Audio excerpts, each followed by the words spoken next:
Hello guys, আসসালামু আলাইকুম। এই তো আমার টপের মধ্যে টমেটো গাছ দিয়েছিলাম, এটাতে টমেটো পেকে গেছে, সুন্দরভাবে পেকে আসছে টমেটো। তারপরে যে টমেটোটা দিয়েছি এটাও মাশাআল্লাহ বড় হচ্ছে। এই তো এই জায়গায় বোম্বাই মরিচ দিয়েছিলাম গাছ, এখানে বোম্বাই মরিচ হচ্ছে। এখানে এখানে টপের মধ্যে আরেকটা টমেটো পেকে আছে। তো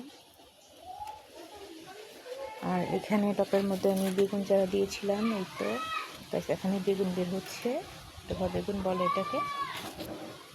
এটাতে দিয়েছি ছোট ছোট মানে বেগুনি কালার, যে পিঙ্ক কালারের মরিচ, এটা হচ্ছে পিঙ্ক কালারের মরিচ। পেকে গেলে অবশ্যই আবার লাল হয়ে যায়, এরকম করে লাল হয়ে যায়। এই জায়গায় টপে দিয়েছি আমি পুদিনা পাতা, একটু আমার পুদিনা পাতা হচ্ছে।